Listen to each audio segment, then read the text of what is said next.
ऐसे पदार्थ अनुभव करो। भोजन पाते हो, पाने के बाद भजन में मन लग रहा है या वासना में जा रहा है? वासना में जा रहा है तो क्यों जा रहा है? क्या आज नया पदार्थ पाया, और उस पदार्थों को जीवन भर के लिए छोड़ दो।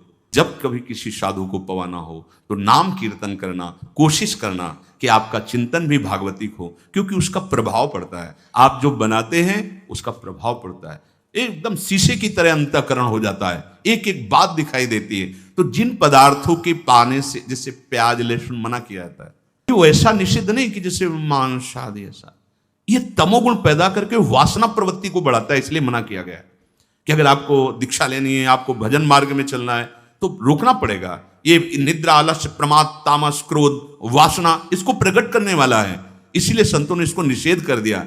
नहीं तो इसकी उपज बड़ी पवित्र सी, जैसे आलू पैदा होती है वहीं पैदा होता है, भूमि में तो होता है, पर उसका प्रभाव, जैसे तुलसी के पत्ता पास में गांजे का पेड़, वो भी तो ऐसी जगह मिलेगा, लेकिन वो प्रभाव तमोगुण पैदा करके व्यसन हो गया।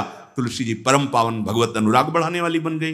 और कोई भी सुगंधित पदार्थ जब तक प्रसादी न हो तो शरीर में नहीं लगाना चाहिए, इसका प्रभाव पड़ता है, रजोगुण पैदा करके भोग वासना प्रकट करता है। श्री जी को अर्पित तो भक्ति हो गई हमारी श्री जी के श्री अंग की गंध है। या औषधि के लिए आप ले सकते हैं। नियमानुसार व्यायाम, भोजन उतना जो पच जाए। अगर आपको शाम टाइम लगता है कि खट्टी डकार आ रही, पचा नहीं, तो फिर बैठने की जरूरत नहीं, उपवास करो, दूसरे दिन पाना, कोई मर थोड़ी जाओगे, आपके हाथों को थोड़ा विश्राम मिला। प्रतिदिन सोते समय दांतों की सफाई करके सोएं। आपके दांत ठीक होने चाहिए, क्योंकि आप अच्छे से चबाएंगे तब आपकी पाचन शक्ति ठीक होगी। 2 बार स्नान ब्रह्मचारी को अत्यंत आवश्यक है।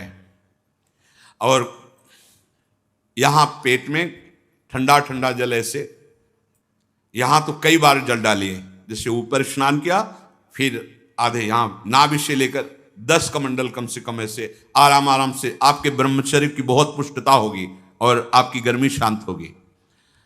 रात्रि के समय सोते समय विचार कीजिए, आज हमसे कौन सा विचार, कौन सी चेष्टा ऐसी गलत हुई जो नहीं होनी चाहिए, और उसको नियम लेकर दूसरे दिन से ना होने पावे। आप खुद विचार कीजिए। मांस और शराब और कोई भी नशा, ये तो कहीं प्रवेश ही नहीं है, पर धोखे से भी कभी बिल्कुल नहीं। ब्रह्मचर्य रहना है, भगवत प्राप्ति करना है, तो आप वृत्ति भगवदाकार है, वो खेल खेले, उनकी बात अलग है। महापुरुषों की वो तो 10 तोला जहर भी खा के पचा जाते हैं, ऐसे संत हुए। तो हमको अपने कोई भी व्यसन साधना में, देखो सबसे पहली गलती तो ये होगी कि वो व्यसन हमें अपना चिंतन कराएगा। समय पर हमें कोई व्यसन नहीं करना। और ध्यान से सुनिए, ब्रह्मचर्य पालन के लिए इमली और खट्टे पदार्थ बिल्कुल जहर है ब्रह्मचारी के लिए। ब्रह्मचर्य पालन के लिए लाल मिर्च, प्याज, लहसुन, गरम मसाला, जो सब्जी हैं, ये बढ़िया। दोपहर में भोजन के पश्चात 15 से 30 मिनट तक विश्राम। सोना नहीं है, करवट थोड़ा इधर मध्य में, फिर बाएं ले, उठ के बैठ गए। दिन में नहीं सोना है। जो रात्रि में सेवा करते हैं उनके लिए छूट है। अब रात्रि में बंगला बना रहे हैं श्री जी का, या जो सेवा परायण है, जिनका सीधा अखंड नाम कीर्तन हो रहा है, रात्रि में ही कीर्तन है, दिन में सोना नहीं, रात्रि में कीर्तन करना है, तो चल कैसे पाएंगे? वो दिन में सो लें। सायंकाल के समय भोजन निषेध है। संध्या का समय हो रहा हो, भोजन निषेध है, शास्त्र स्वाध्याय निषेध है, उस समय कीर्तन, नाम जप आदि। और रात्रि में भोजन पाने के 30 मिनट भ्रमण करें, भोजन पाने के बाद घूमिए, फिर शयन कीजिए। अगर ब्रह्मचर्य रहना है, नहीं सब खा पी के और दूध पी के फिर सो गए, फिर नहीं ठीक रहेगा। दिन में उपासक को कभी नहीं सोना चाहिए। ये छूट उसके लिए जो रात्रि में सेवा परायण है, जगते हैं। यदि रात में आपको जगना पड़े तो अपनी नींद पूरी करने के लिए उससे कम समय में काम चला लीजिए। सोते समय भगवत चिंतन अत्यंत आवश्यक है। यदि आप सोते समय छूट दे दी तो गलत चिंतन उस समय जरूर होगा, और गलत चिंतन हुआ अगर सो भी गए तो धोखा हो जाएगा, और अगर जगते रहे तो धोखा हो जाएगा। सोने के समय ऐसे सावधान रहो जैसे मरने वाला सावधान रहता है कि अब तो मृत्यु आ रही है, राधा राधा, ऐसे सावधान। जब एकांत कर्म में तो बिल्कुल सावधान। उस समय क्या करते हैं हम लोग? असावधान हो जाते हैं। छूट दे देते हैं। अगर मोबाइल है तो मोबाइल में लग गए, नहीं तो चिंतन मनन वो कहीं ना कहीं भटकाव में आ जाएगा, भटकाव में आ जाएगा, आपसे धोखा हो जाएगा।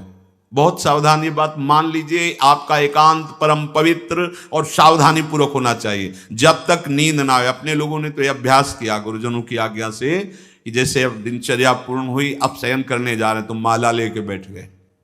जब तक ऐसे नहीं हुआ तब तक माला नहीं हटानी। बैठे, जब लगा कि अब बस सो ही जाएंगे, कभी कभी माला छाती में रखे ही सो गए, फिर जगह फिर शुरू हो गया। भजन नहीं, अगर भजन उस समय एकांत में नहीं करते तो बकवास है, ब्रह्मचारी नहीं बन सकते। बहुत चंचल मन है, किसी न किसी बहाने से आपको धर्म भ्रष्ट करेगा, ब्रह्मचर्य भ्रष्ट करेगा। बहुत सावधान। उपन्यास, अश्लील पुस्तकें, अब बाबा के समय तो मोबाइल नहीं चला था ना, नहीं तो वो भी लिख देते। ये कभी ना पढ़ें, ऐसी कोई बातें ना पढ़ें, ऐसे कोई दृश्य ना देखें। ब्रह्मचर्य जो साधना है, इसमें व्यर्थ समय नष्ट करने वाला ब्रह्मचारी नहीं रह सकता। आप अपने कार्य में रत रहिए, कार्य से विलग हैं तो आपका चिंतन ब्रह्मचर्य की पुष्टता के लिए भगवत चिंतन, महापुरुषों के चरित्रों का चिंतन, इससे आपकी बुद्धि प्रवीण होगी और आपके अंदर जो मनोवासनाएं हैं उनका नाश होगा।